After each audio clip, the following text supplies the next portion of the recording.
আমি আপনাদের সম্মুখে মহাগ্রন্থ আল কোরআনুল কারীমের সূরাতুল বাকারার 21 এবং 22 নম্বর আয়াতে কারিমা তেলাওয়াত করেছি। আজকের তাফসির পর্ব 33।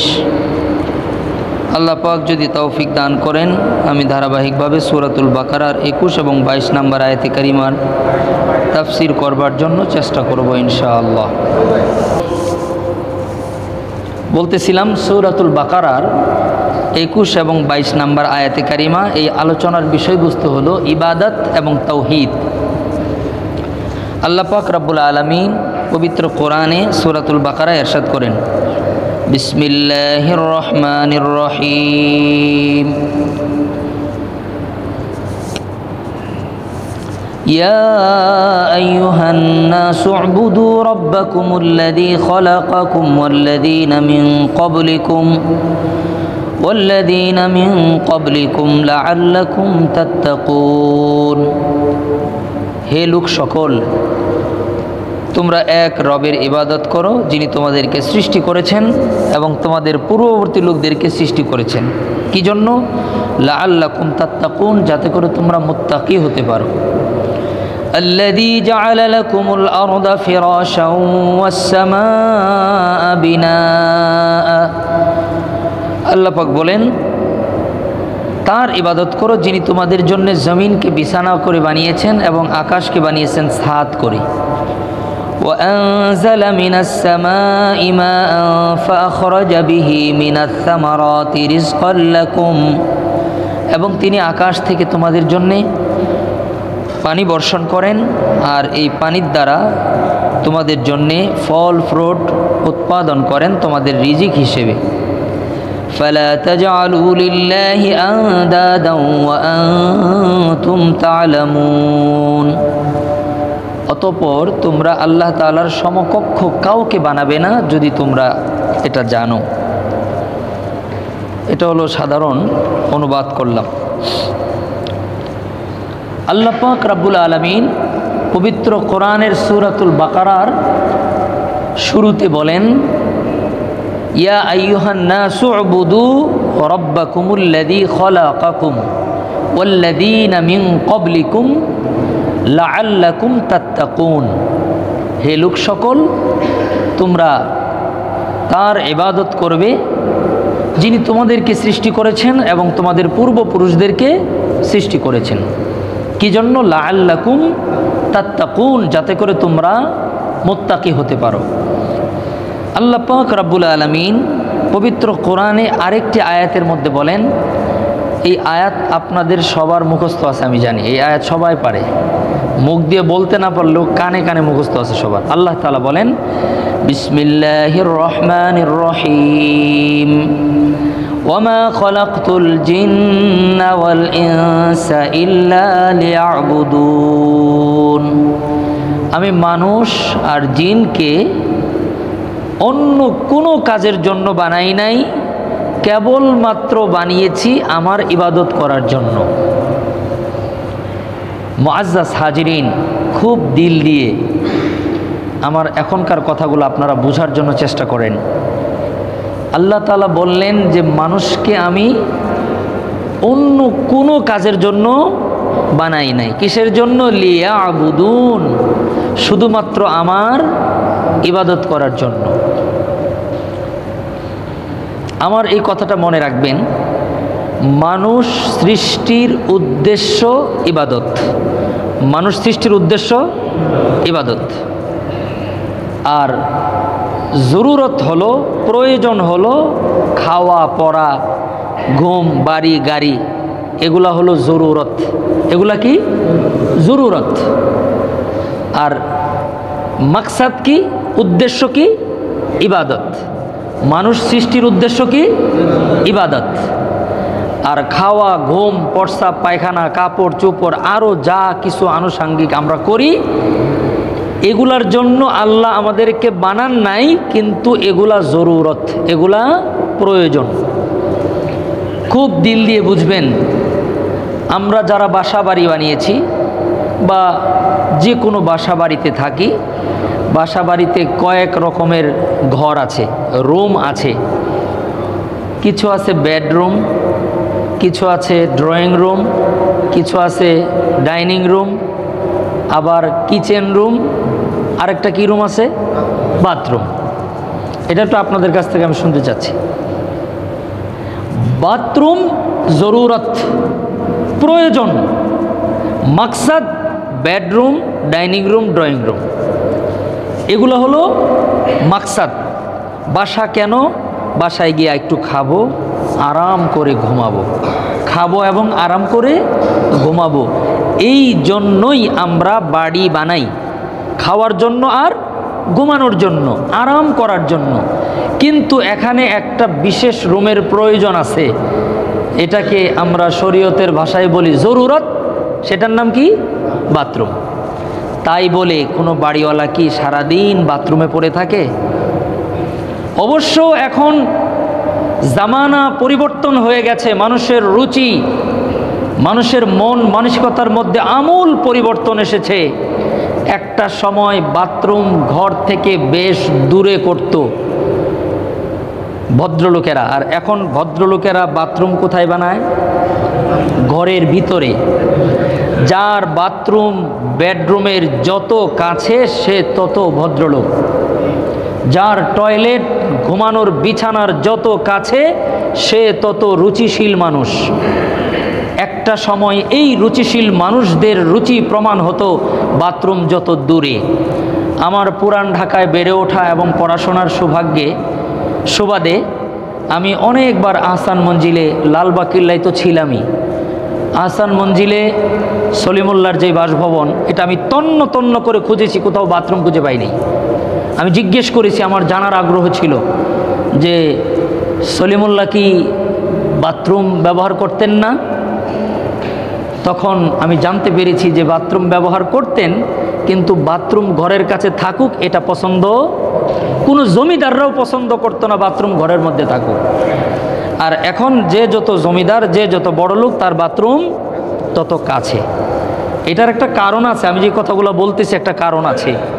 একটা সময় বাথরুম ছিল খুব ছোট, যত ছোট তত ভদ্রতা। বাথরুম আবার বড় হয় কেমনে? কোনো রকমে ইস্তেঞ্জা সারতে পারলেই হয়, কারণ বিষয়টা জীবনের লক্ষ্য আর উদ্দেশ্য ছিল না, ওইটা ছিল প্রয়োজন। ওইটা ছিল প্রয়োজন, মিটবে বাস, কাজ শেষ।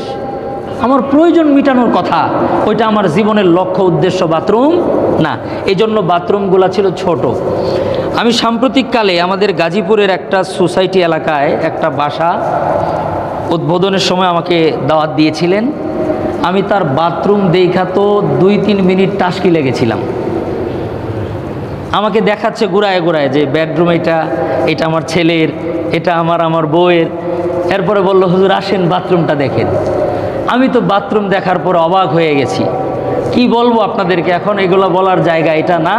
সংক্ষেপ হলো, ওটা বাথরুম বেডরুমের সমান সাইজ, সেটার মধ্যে ইস্তেঞ্জা করা আলাদা, গ্লাস দিয়ে ঢাকা আলাদা, গোসল করা, সেখানে ওয়ার্ড্রোব, সেখানে ড্রেসিং টেবিল, কমপ্লিট স্যুটকুট পরে বাথরুম থেকে বের হবে। আমি একটা কথাও কম বেশ করে বলছি না, আমি চোখ দিয়ে দেখে বলছি। রাআইতু বিআইনি। তো আমি দেখে ওখানে গবেষণা করলাম, ভাবলাম যে এর তো বাথরুম জরুরত না, বাথরুম মাকসাদ বানায় ফেলছে।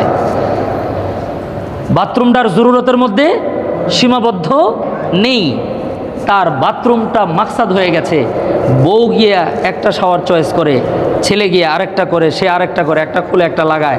ওখানকার মিস্ত্রির সাথে আবার একটু জানার চেষ্টা করলাম, মিস্ত্রি বলল আমাকে জ্বালায় ফেলাইছে। ওই কাজ নিয়ে যে কি বিপদের মধ্যে পড়েছি আমি। এক দিন একটা, একবার এই টাইলস খোলা, এটা লাগায়, এটা খোলা, এটা লাগায়, আবার ঢাকার থেকে এক গ্রুপ এসে এই ডেকোরেশন করে, ঢাকার লোকজন। তো যাই হোক, আমি আপনাদের বুঝাইতে চাচ্ছি বাথরুমটা জরুরত ছিল আর বেডরুম ছিল মাকসাদ। আমরা এখন বেডরুম মাকসাদ আছে কি নাই এটা আমার বোঝানোর দরকার নাই। আমি বুঝাইতে চাচ্ছি দিন যত গড়াচ্ছে বাথরুম মানুষের জীবনের লক্ষ্য আর উদ্দেশ্য হয়ে যাচ্ছে। এটার কারণটা কি? কিছুদিন পরে আমাদের টয়লেটে ঘুমাইতে হবে, টয়লেটে খাইতে হবে, চিন্তার কোনো কারণ নাই। ওইটাই হবে আধুনিকতা। আপনারা আশ্চর্য হচ্ছেন? আমার একথা লিখে রাখেন, 20-50 বছর পরে এটা যদি না হচ্ছে। কারণ তখন নর্মাল সব মানুষই তো ডাইনিং টেবিলে খায়, টয়লেটে বসে না খাইলে আবার ভদ্রতা কিসের? কারণ জীবনে ওইটাকে যেহেতু আমরা মাকসাদ বানাচ্ছি, আল্লাহ জাল্লা জালালুহু আম্মা নওয়ালুহু আমাকে যেই মাকসাদ নিয়ে সৃষ্টি করেছিলেন আর জরুরত বানিয়ে দিয়েছিলেন, যেটা আমি জরুরতকে মাকসাদ বানিয়ে ফেলেছি, আল্লাহ আস্তে আস্তে আমাদের জীবন যাপনের স্টাইলের মধ্যেও পরিবর্তন ঘটিয়ে দিয়ে যেটা জরুরত সেটাকে আল্লাহ মাকসাদ বানিয়ে দিবে। এই জন্য আমি ভবিষ্যৎবাণী করছি, আলিমুল গায়েব তো আল্লাহ, আমি ধারণা করছি খুব বেশি দিন বাকি নাই সমাজের সম্ভ্রান্ত ফ্যামিলির লোকেরা টয়লেটে বসে খাবে। এটা আমার একটা ধারণা, কারণ এক সময় টয়লেট ঘরে হবে এটা আমাদের দাদি নানিরা কল্পনাও করে নাই। এখনও সমাজের অনেক মানুষ হাই কমোড দেখলেই নাক ধরে, আবার অনেক মানুষ আছে হাই কমোড ছাড়া আপনার টয়লেটই করতে পারে না। আমি কি ভুল বলেছি? তাহলে আমার এই কথাটাও কিছুক্ষণের জন্য মেনে নেন, ব্রেনটাকে নিউট্রাল করে, যে আমাদের মসজিদের খতিব সাহেব বলছে আমরা নাকি একটা সময় আসবে টয়লেটে বসে খাবো। খুব বেশি দিন। এখন আশ্চর্য হচ্ছেন, আমাদের দাদি আর নানিরা আশ্চর্য হয় যখন আমরা ঘরের কাছে টয়লেটে গ্রাম থেকে যখন শহরে এনে বলি যে আমাদের বাসায় চলেন, ওই তোমার বাসায় গেলে তো আমার একটা বিরাট সমস্যা। কি তোমরা ওখানে ডাইনিং টেবিলে খাও, ওখানে টয়লেট করে কেমনে? আমার তো টয়লেটই হয় না। ওনার কাছে বললে এখনকার পরিবেশ যেমন, আপনার কাছেও একটা সময় আসবে আমি এখন যেটা বলতেছি তেমন।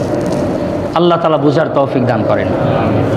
আমি এই দৃষ্টান্ত দিয়ে আপনাদেরকে যে মেসেজ দিতে চাচ্ছি সেটা হলো, আল্লাহ পাক রব্বুল আলামিন আমাদেরকে সৃষ্টি করেছেন কি জন্য? আল্লাহ কোরআনে বলেছেন, ওয়ামা খালাকতুল জিন্না ওয়াল ইনসা ইল্লা লিয়াবুদুন। আল্লাহ পাক রব্বুল আলামিন বলেন, ওগো নবীজি দুনিয়ার সব মানুষকে বলে দেন তাদেরকে বানানোর মাকসাদই হলো তারা শুধুমাত্র আমার ইবাদত করবে, অন্য কোনো কাজের জন্য আমি আল্লাহ মানুষকে বানাই নাই। এটা হলো মানুষের মাকসাদ, ইবাদতটা মানুষের মাকসাদ। মাকসাদ আরবি শব্দ, আপনারা কথায় কথায় ইংলিশ বলেন, আমরা একটু কথায় কথায় আরবি বলি। মাকসাদ অর্থ হলো উদ্দেশ্য। মাকসাদ অর্থ কি? তাহলে মানুষ সৃষ্টির উদ্দেশ্য কি? ইবাদত করা। এখন প্রশ্ন হলো, আমরা যদি শুধুমাত্র ইবাদতের জন্যই আল্লাহ বানিয়ে থাকেন, তাহলে প্রস্রাব পায়খানা, খাওয়া দাওয়া, ব্যবসা বাণিজ্য, চাকরি বাকরি, কাপড় চোপড় এগুলা কেন করব? এগুলা হলো ইবাদতের সহায়ক হিসেবে, ইবাদতের সহযোগিতার জন্য। এটা জরুরত।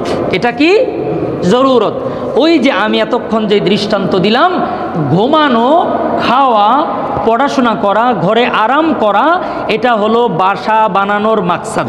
এটা বাসা বানানোর মাকসাদ। আর টয়লেটটা কি বলছি?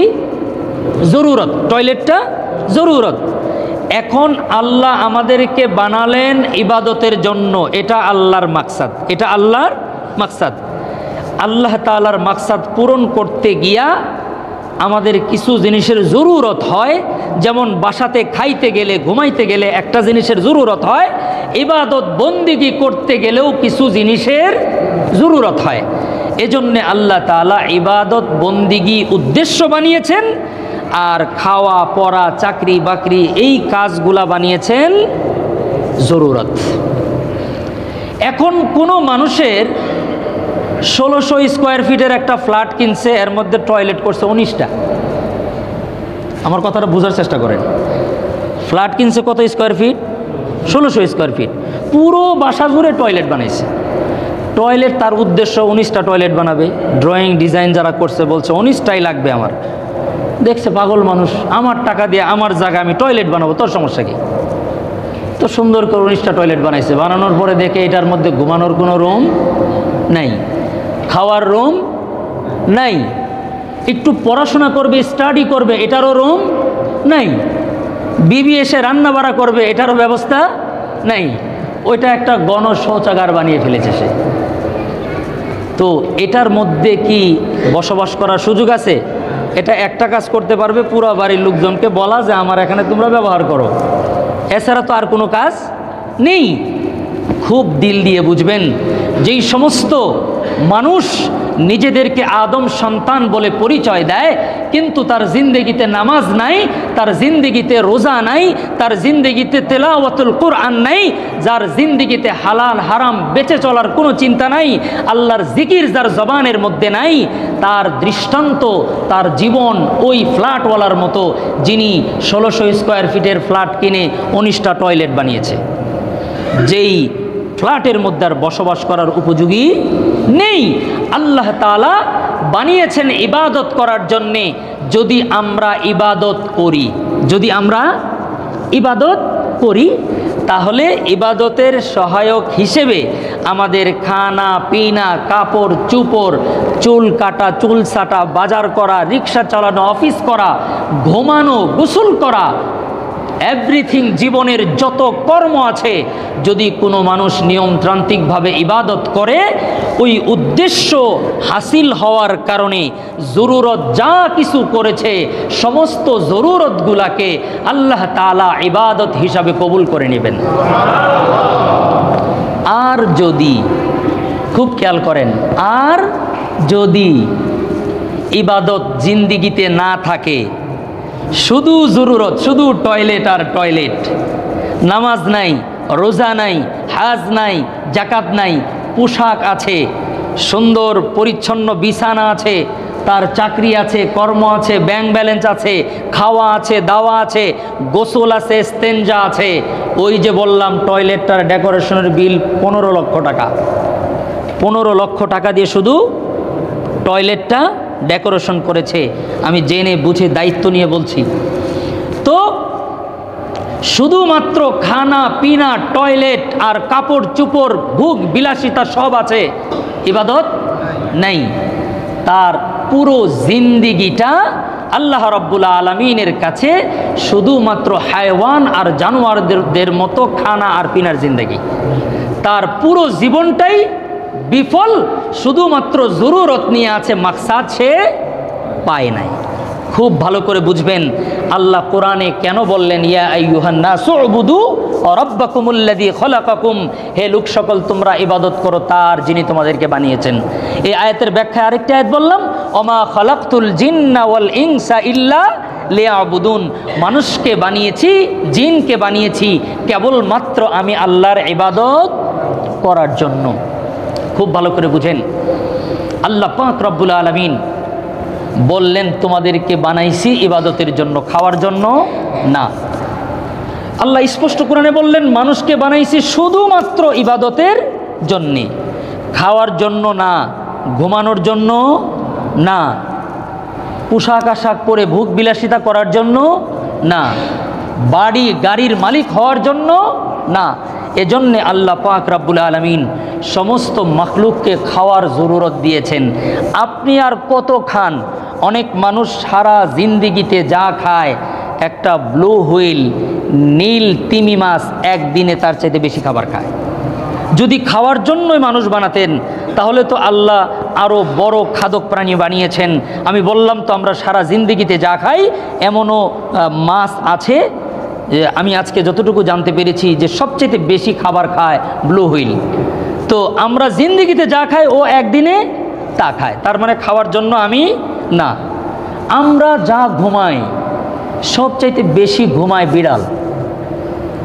তো আমরা ইচ্ছে করলেও সারা দিন রাত ঘুমাইলেও বিড়াল তার লেভেলে, তার দেহ, তার হায়াত অনুযায়ী যতটুকু ঘুমায় আমরা ততটুকু ঘুমাতে পারবো না। তার মানে ঘুমের জন্য আল্লাহ আমাদেরকে বানান নাই, খাওয়ার জন্যে আল্লাহ আমাদেরকে বানান নাই।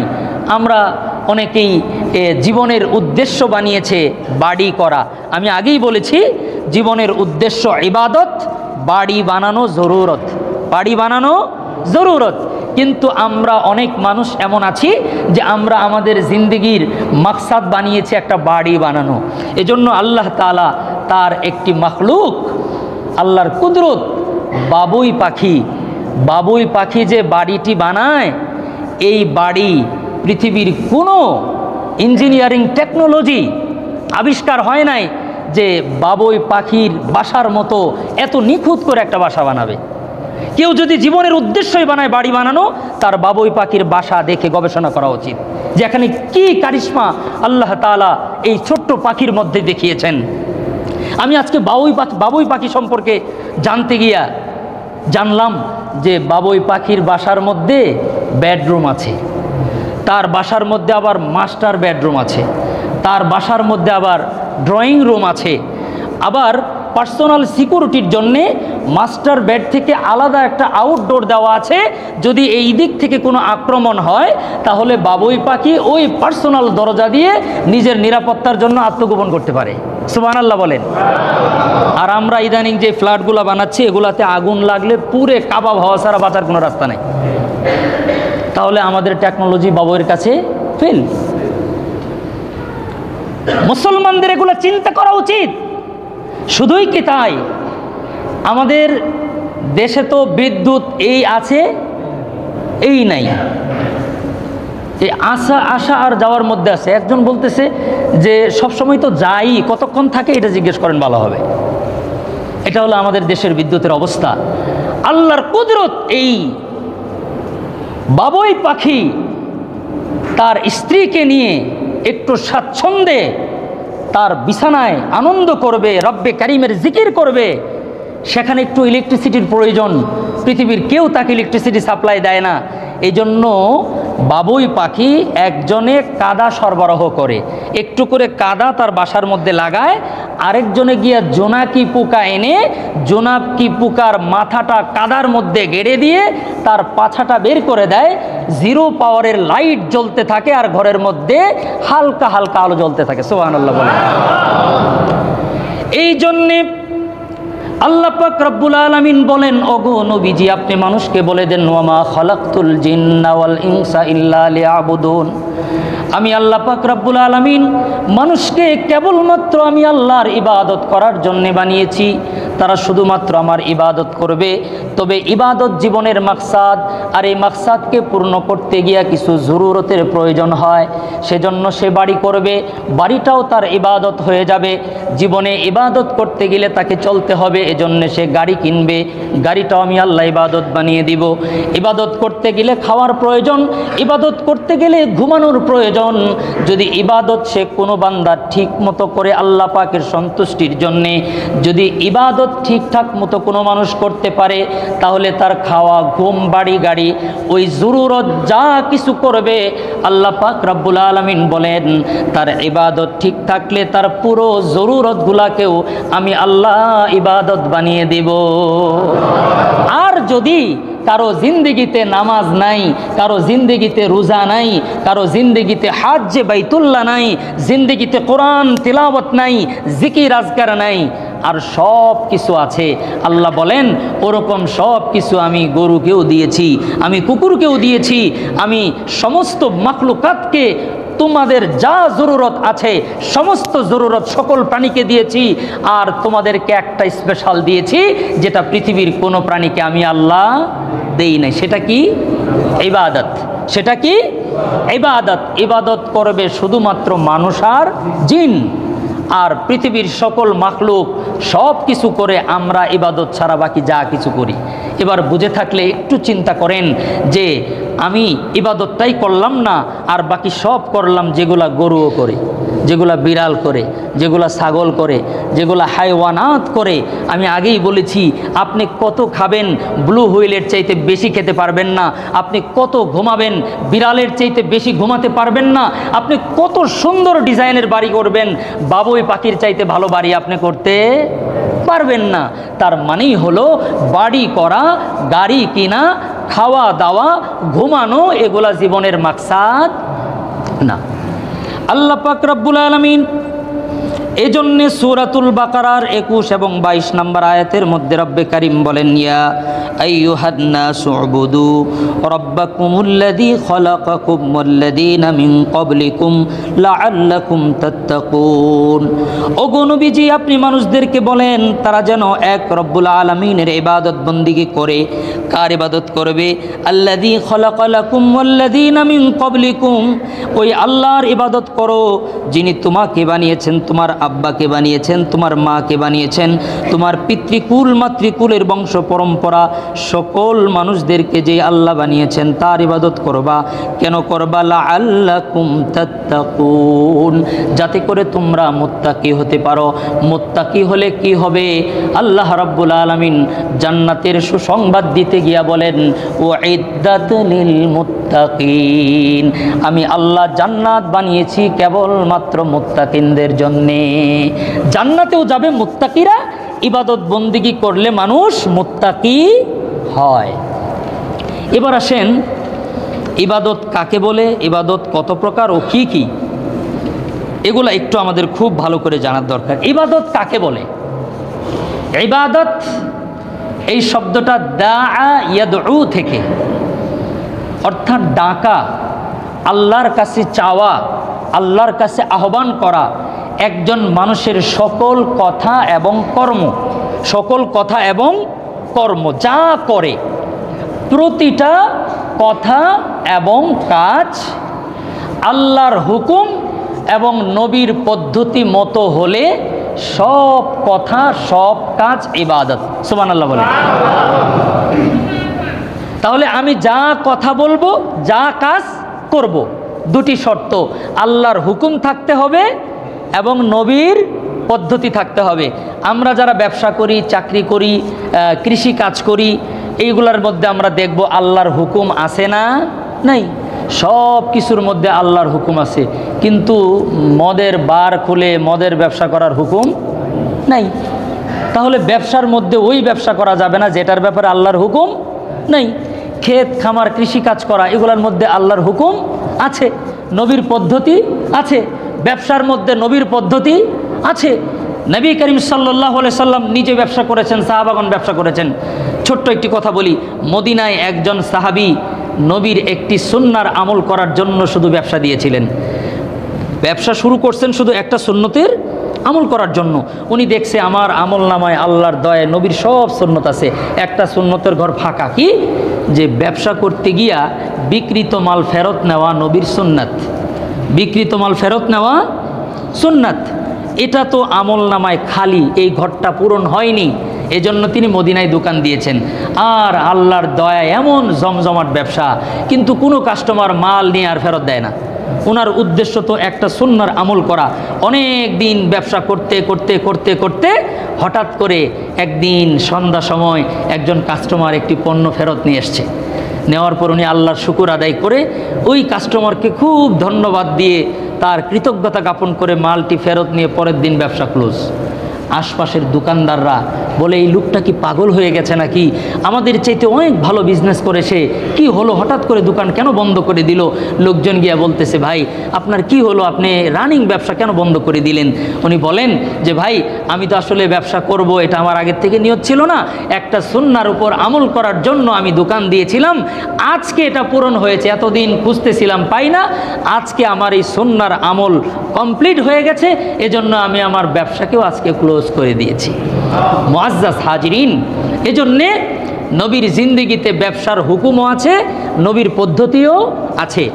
আর কথাবার্তা বলার ক্ষেত্রে একটা সহজ কথা বলি, আমরা অনেক সময় এই মুখ দিয়ে মিথ্যা কথা বলি। হাদিসে এসছে, কোনো মানুষ যখন মিথ্যে বলে, মিথ্যে কথার একটা পাপের একটা দুর্গন্ধ আছে। আপনি দেখবেন যেখানেই জীবাণু সেখানেই দুর্গন্ধ, এটা তো আমরা বুঝি। যেখানে ময়লা, ডাস্টবিন, এরপরে যেখানে পানি জমে থাকে সেখানে একটা গন্ধ হয়, যেখানে খাদ্যের উচ্ছিষ্ট ফেলা হয় সেখানে গন্ধ হয়, কারণ ওখানে জীবাণু আছে। তো ফেরেশতাদের কাছে গুনাহ একটা অত্যন্ত নিকৃষ্ট মানের রোগ, জীবাণু একটা নোংরা জিনিস। যখন কোনো মানুষ মিথ্যে বলে, আমাদের ডান কাঁধ থেকে রহমতের ফেরেশতার সাথে সাথে একটু দূরে চলে যায়। এরপরে যখন ওই মিথ্যা কথার দুর্গন্ধ একটু পরে কমে, তখন আস্তে আস্তে ওই রহমতের ফেরেশতাটা আসে। তো এটা হলো মুখ দিয়ে হারাম জিনিস, আল্লাহর হুকুম নিষেধ, মিথ্যা কথা বলা যাবে না, আমরা বলি।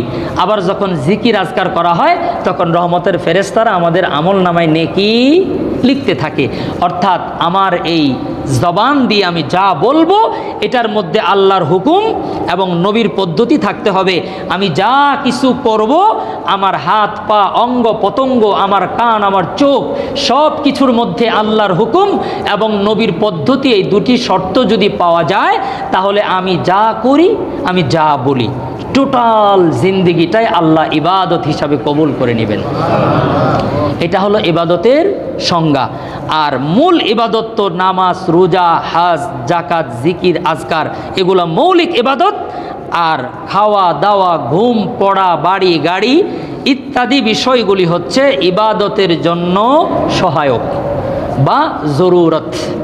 আল্লাহ তাআলা আমাদেরকে মাকসাদ এবং জরুরত এই দুইটা বুঝার তৌফিক দান করেন। এই দুটি আরবি শব্দ, কিছু আরবি শব্দ আমাদের জানলে ভালো, কারণ মরার পর থেকে টোটাল জিন্দেগিটাই আরবি। কবরের মধ্যে কোশ্চেন করবে মার রব্বুকা ওমা দীনুকা ওমা হাদার রাজুল আল্লাযী বুইসা ফীকুম, আপনি উত্তর দিবেন রব্বি আল্লাহ, দীনি আল ইসলাম ওয়া মুহাম্মাদুর রাসূলুল্লাহ সাল্লাল্লাহু আলাইহি সাল্লাম। অতএব দুই একটা আরবি শব্দ বললে কোরআনের শব্দ সওয়াব পাওয়ার সম্ভাবনা আছে, ইনশা গুনাহ পাওয়ার কোনো ক্ষতি। তবে ইংলিশ বাংলা বললেও কোনো গুনাহ হবে, এটা আবার মনে করেন না যে ইংলিশ বাংলা বললে কোনো সমস্যা আছে কিনা, কোনো সমস্যা নাই। আল্লাহ তাআলা আমাদের বুঝার তৌফিক দান করেন। তাহলে ইবাদত আর মানুষ সৃষ্টির ক্ষেত্রে দুটি বাক্য জরুরি, একটি হলো মাকসাদ আর একটি হলো জরুরত। একটি হলো মাকসাদ আর একটি হলো জরুরত। আমাদের হালত তো এমন যে আমরা মাকসাদ বাদ দিয়ে শুধু জরুরতের পিছনে আছি। আমাদের অবস্থা কেমন? মাকসাদ বাদ দিয়ে শুধু জরুরতের পিছনে আছি। তার দৃষ্টান্ত ওই লোকের মতো যে বেডরুম এবং কিচেন রুম বাদ দিয়ে শুধু বাথরুম দিয়ে তার ফ্ল্যাটটাকে সাজিয়েছে। আল্লাহ তাআলা আমাদের বুঝার তৌফিক দান করেন। তো এবার আসেন, ইবাদত কয় প্রকার? ইবাদত তিন প্রকার। ইবাদত তিন প্রকার। এক নম্বর হলো ইবাদাতুত তুজ্জার, দুই নম্বর হলো ইবাদাতুল আবিদ, তিন নম্বর হলো ইবাদাতুল আহরার। এগুলো আরবিতে বললাম, আমি বাংলা বলতেছি, খুব ভালো করে বুঝেন। এই শব্দ আপনাদের মনে রাখার দরকার নেই, শুধু বুঝেন। ইবাদাতুত তুজ্জার অর্থাৎ ইবাদত করা বাণিজ্যিক চিন্তায়। কি চিন্তায়? বাণিজ্যিক চিন্তায়। আমি ইবাদত করব, আল্লাহর কাছ থেকে পুরস্কার নিব, এই উদ্দেশ্যে ইবাদত করা। আমি ইবাদত করব, উদ্দেশ্য কি? আল্লাহর কাছ থেকে পুরস্কার নিব। এটা জায়েজ আছে। এটা কি আছে? জায়েজ আছে। আল্লাহ তাআলা পবিত্র কোরআনে আল্লাহ তাআলা ইরশাদ করেন, ইয়া আইয়ুহাল্লাযীনা আমানু হাল আদুল্লুকুম আলা তিজারাহ। আল্লাহ পাক রব্বুল আলামিন বলেন, ওগো নবীজি ইমানদারদেরকে বলেন, ইয়া আইয়ুহাল্লাযীনা আমানু হাল আদুল্লুকুম, ও ইমানদাররা তোমাদেরকে কি আমি, আল্লাহ তাআলা বলতেছেন, আমি কি তোমাদেরকে সন্ধান দিব না? হাল আদুল্লুকুম আলা তিজারাহ, এমন এক ব্যবসার সন্ধান দিব না, তুনজিকুম মিন আযাবিন আলীম তুমিনুনা বিল্লাহ, এমন এক ব্যবসার কথা বলছেন আল্লাহ, যে ব্যবসা করলে জাহান্নামের আগুন থেকে বাঁচিয়ে আল্লাহ জান্নাত দিয়ে দিবেন। তার মানে এই চিন্তায় ইবাদত করা, এই চিন্তায় রোজা রাখা, এই চিন্তায় হজ করা, বিনিময়ে জান্নাত নিব, এটা জায়েজ। এটা কি? জায়েজ। এটাকে বলা হয় বাণিজ্যিক চিন্তায় ইবাদত। আল্লাহ কোরআনে ব্যবসা শব্দ বলেছেন, যেহেতু এটা বলা কি আছে? জায়েজ আছে। এটা হলো এক নম্বরের ইবাদত, যেটা জায়েজ, অর্থাৎ পুরস্কার পাওয়ার চিন্তায় ইবাদত করা, পুরস্কার পাওয়ার চিন্তায় ইবাদত করা। দ্বিতীয় নম্বর হলো ইবাদাতুল আবিদা, অর্থাৎ আবিদ আব্দুন থেকে গোলাম এবং মনিব হয়ে ইবাদত করা। গোলাম তার মনিবের কাজ করে কোনো বেতনের বিনিময়ে না, কারণ মনিব তাকে কিনে নিয়েছে, সে তার কাজ করবে, এটাই তার দায়িত্ব। এটার কোনো বিনিময়ে বেতন টেতন সে পাবে না, তাকে কিনে নিয়ে আসছে। তো একজন বান্দা সে আল্লাহর ইবাদত করে এই নিয়তে যে আমি জান্নাত আমার জীবনের মাকসাদ না, আমার মাকসাদ হলো আমার আল্লাহর সন্তুষ্টি। সুবহানাল্লাহ বলেন। একজন ইবাদতকারী বান্দা সে যদি আবিদ হিসাবে আল্লাহ রাব্বুল আলামিনের ইবাদত করেন, তার নিয়ত এমন থাকে যে আমি নামাজ পড়ছি, হজ করছি, যাকাত দিচ্ছি, এটা দিয়ে আল্লাহ জান্নাত দিবেন কি দিবেন না আমার মাকসাদ না। আমি আল্লাহর গোলাম, আল্লাহ রাব্বুল আলামিন আমার মুনিব, আল্লাহ আমাকে খাওয়ান, আল্লাহ আমাকে পড়ান, সব কিছুর একচ্ছত্র আধিপত্য আল্লাহ রাব্বুল আলামিনের হাতে। আমার দায়িত্ব আর কর্তব্য আল্লাহকে সন্তুষ্ট করা, এটাই আমার জীবনের লক্ষ্য। আল্লাহর কাছে আমার কোনো চাওয়া পাওয়ার নাই। আল্লাহ পাক খাওয়াইলেও আলহামদুলিল্লাহ, না খাওয়াইলেও আলহামদুলিল্লাহ, মুসিবতের মধ্যে থাকলেও রবের প্রতি কোনো অসন্তুষ্ট নাই। হাসপাতালের বেডের মধ্যে শুয়ে থাকলেও যাররা পরিমাণ রবের প্রতি কোনো সন্তুষ্ট নাই। একবারের জন্যেও ওই বান্দা মুখ থেকে বের করে না, আল্লাহ এই মুসিবতের মধ্যে আমাকে কেন ফেলে দিলেন, আমার বড় কষ্ট হচ্ছে। কারণ একজন আবেদ বান্দা সে ইবাদত করে তার জিন্দেগিকে এমনভাবে সাজিয়েছে যে সে মনে করে আমি গোলাম, আল্লাহ আমার মুনিব, আল্লাহ আমার স্রষ্টা, আল্লাহর কাছে কোনো চাওয়া পাওয়ার নাই। আল্লাহ পাক রব্বুল আলামিনকে খুশি করা, আল্লাহর নৈকট্য লাভ করাই আমার জিন্দেগির মাকসাদ। আর এই মাকসাদ যদি কেউ অর্জন করতে পারে, রব্বুল আলামিন তাকে কিয়ামতের ময়দানে নরমাল জান্নাত দিবেন না, আল্লাহ তাআলা তাকে মুহাম্মদুর রাসূলুল্লাহর পাশে জান্নাতুল ফেরদাউস আল্লাহ দান করবেন। কারণ ওই বান্দা দায়িত্ব আল্লাহর কাছে দিয়ে দিয়েছেন। আমি চাইলে আর কি চাবো, আমার তো অসুবিধা হতে পারে। অনেকেই চায় আল্লাহ ছেলে দেন, ছেলে দেন, সে জানে না এই ছেলে হলে মাদকের আসামি হয়ে বাবাকে সহ জেল খাটাইবে, এটা সে জানে না। অনেকেই বলে মেয়ে দেন, মেয়ে দেন, এই মেয়ে যে বাবা মার ইজ্জত নষ্ট করবে এটা বাবা মা জানে না। এজন্য জ্ঞানী লোকেরা বলে আল্লাহ আপনার পছন্দ মতো দেন। আল্লাহ তাআলা আমাদেরকে এইভাবে দোয়া করার তৌফিক দান করেন। সমস্ত দোয়ার জিম্মাদারি আল্লাহর হাতে দিয়ে দিবেন, বলবেন আল্লাহ আমার জন্য যেটা কল্যাণকর সেটা দেন। অথবা যদি চানও কিছু চাওয়ার পরে শেষে গিয়া বলবেন আল্লাহ আমি যা চেয়েছি এর মধ্যে যা কিছু আমার জন্য কল্যাণকর সেগুলো দিবেন, যেটা আমার জন্য অকল্যাণকর সেগুলো আমার দরকার নেই। আল্লাহ পাক এভাবে দোয়া করার তৌফিক দান করেন। মুআজ্জাজ হাজিরিন, তো দ্বিতীয় নম্বরের ইবাদত হলো আল ইবাদাতুল আবিদ, অর্থাৎ বান্দা আল্লাহর নৈকট্যকে সামনে নিয়ে ইবাদত করে। আর প্রথমটা বলেছি আল ইবাদাতুত তুজ্জার, বান্দা পুরস্কারের লোভে পুরস্কার পাওয়ার জন্য ইবাদত করে। এটা জায়েজ আছে, এটা কিন্তু আবার হারাম না, এটাও জায়েজ। কিন্তু এর চাইতে উন্নত হলো দ্বিতীয়বার যেটা বললাম, বান্দা শুধুমাত্র আল্লাহর সন্তুষ্টি চায়, আল্লাহর কাছে কিছুই চায় না। কিচ্ছু না চাইলে আল্লাহ যদি কিছু না দেন, শুধু আখেরাত দেন, শুধু আখেরাত দেন, এর চাইতে বড় পাওয়া আর কি থাকতে পারে। আল্লাহ পাক আমাদেরকে আবিদ বান্দা হওয়ার তৌফিক দান করেন। প্রথমটা হলাম আমরা, এক নম্বর যেটা পুরস্কার পাওয়ার জন্য ইবাদত করি। দ্বিতীয় হলো সমস্ত নবীর সাহাবাগণ, আল্লাহর পয়গম্বরের প্রত্যেক সাহাবী, সমস্ত সাহাবাগণ ইবাদত বন্দিগি করেছেন, কোনো বিনিময় আশা করেননি। একটাই আশা ছিল তাদের, একটাই স্বপ্ন আর সাধনা, আল্লাহ এবং তার রসুল যেন খুশি হয়ে যায়। সুবহানাল্লাহ। আল্লাহ পাক আমাদেরকে এই আল্লাহ রসুলের সন্তুষ্টির জন্য ইবাদত করা তৌফিক দান করেন। 3 নম্বর ইবাদাতুল আহরার। ইবাদাতুল আহরার শুধুমাত্র কৃতজ্ঞতার জন্য, শুকুর গুজার হওয়ার জন্য, আল্লাহর প্রতি যে আমি কৃতজ্ঞ এটা বোঝানোর জন্য, শুধুমাত্র আল্লাহর কৃতজ্ঞতা আদায়ের জন্য ইবাদত বন্দিগি করেন। হযরতে আম্বিয়া আলাইহিমুসসালাম, নবীগণ যে ইবাদত করেন এটা হলো ইবাদাতুল আহরার। এটা কোনো সাধারণ মানুষের দ্বারা সম্ভব। এই জন্যে হাদিসে পাকের মধ্যে এসেছে, আল্লাহর পয়গম্বর মুহাম্মদুর রাসূলুল্লাহ সাল্লাল্লাহু তাআলা আলাইহি ওয়াসাল্লাম তাহাজ্জুদের নামাজ এত লম্বা করতেন। আম্মাজান আয়েশা সিদ্দিকা রাদিয়াল্লাহু তাআলা আনহা বলেন, আল্লাহর নবী রাত যখন গভীর হয়ে যেত, আকাশ বাতাস সব কিছু যখন নীরব নিস্তব্ধ হয়ে যেত, মুহাম্মদুর রাসূলুল্লাহ সাল্লাল্লাহু আলাইহি ওয়াসাল্লাম আমি আয়েশাকে নবী তখন ভুলে যেতেন। আল্লাহর পয়গম্বর ওযু করে মুসাল্লায় দাঁড়িয়ে লম্বা নামাজ পড়তেন। আল্লাহর পয়গম্বর এত লম্বা কিয়াম করতেন তাহাজ্জুদের নামাজে, আমি মাঝে মধ্যে নবীর পায়ের মধ্যে হাত দিতাম, হাত দিয়ে দেখতে পেতাম আল্লাহর পয়গম্বরের পা লম্বা সময় দাঁড়িয়ে থাকার কারণে নবীজির পা ফুলে গেছে। কত লম্বা সময় দাঁড়াইলে পা ফুলে, কত লম্বা সময় দাঁড়িয়ে থাকলে পা ফুলে, চিন্তা করে দেখবেন।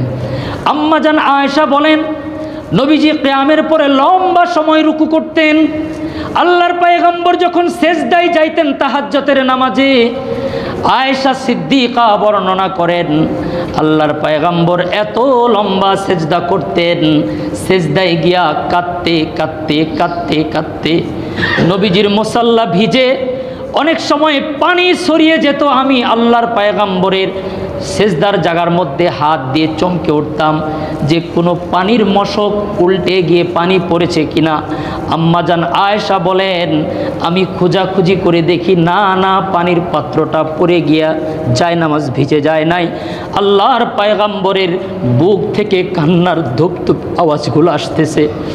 আম্মাজান আয়েশা বলেন নামাজ শেষ হওয়ার পরে আল্লাহর পয়গম্বরকে বললাম, ইয়া রাসূলুল্লাহ, ওগো নবীজি, আল্লাহ পাক না ঘোষণা দিয়েছেন আপনার পিছনের জিন্দেগির গুনাহ সামনের জিন্দেগির ভুলভ্রান্তি হইলেও সামনের এবং পিছনের সমস্ত গুনাহ আল্লাহ ক্ষমা করে দিয়েছেন। এরপরেও কেন এত লম্বা রুকু, এত লম্বা কিয়াম, এত লম্বা সেজদা করে আল্লাহ পাক রব্বুল আলামিনের কুদরতি পায়ে চোখের পানি ফেলে ফেলে আপনি এত কান্না করেন গো নবী, জানতে চাই। এটা ছিল মুহাম্মদুর রাসূলুল্লাহর ইবাদতের হালত। এটাকে বলা হয় ইবাদাতুল আহরার। এটা অনেক উঁচু মানের ইবাদত, এটা শুধু নবীদের জন্যে। আর সাহাবা একরামরা যেটা করতেন ইবাদাতুল আবিদ, অর্থাৎ গোলাম এবং মনিবের সম্পর্ক।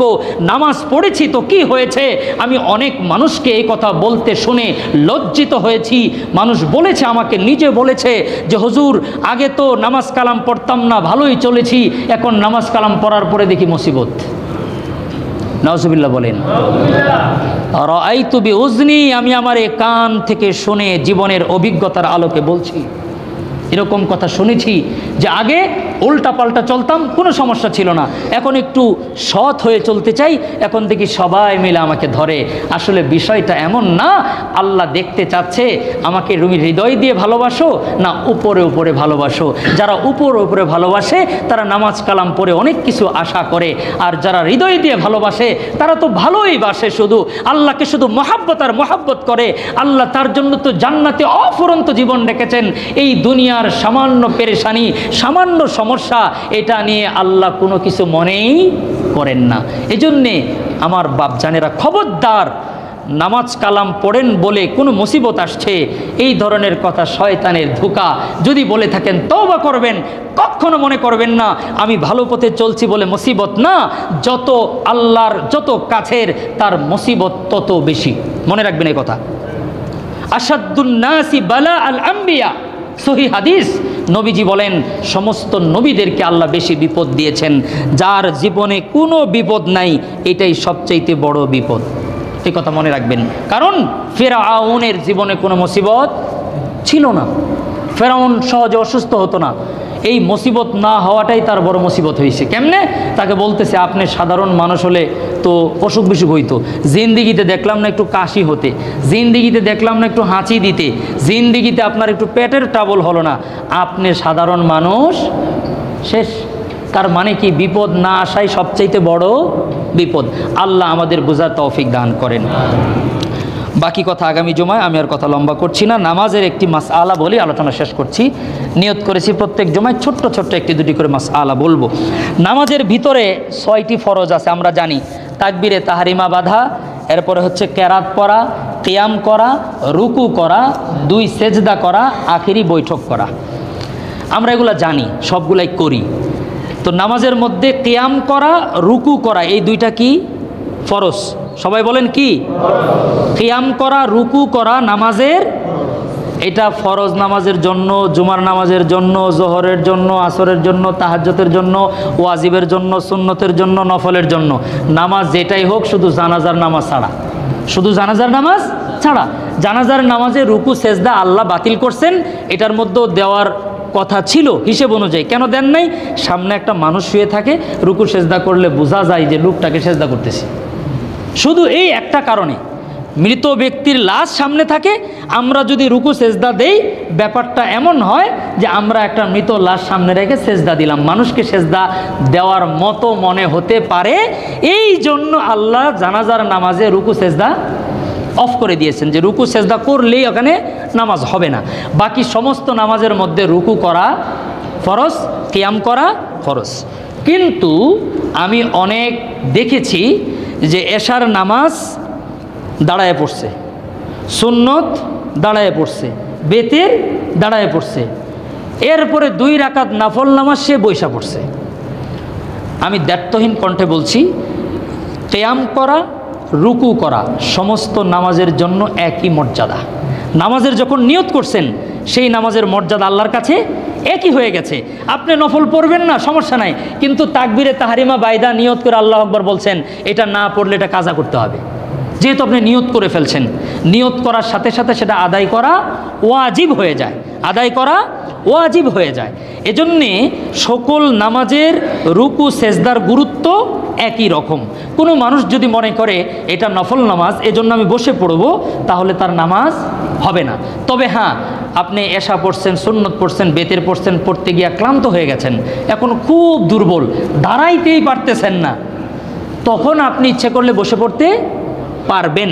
কিন্তু যদি আপনি এটা মনে করেন যে এটা নফল, এটা বসে পড়ি, তাহলে নামাজের ফরজ তরক হওয়ার কারণে, সেটা কি রুকু এবং কিয়াম, রুকু এবং কিয়াম, তাহলে তার এই নামাজটা হবে না। আল্লাহ পাক রব্বুল আলামিন প্রত্যেকটা নামাজে যতদিন বেঁচে থাকবো কিয়াম এবং রুকু করে নামাজ পড়া তৌফিক দান করেন।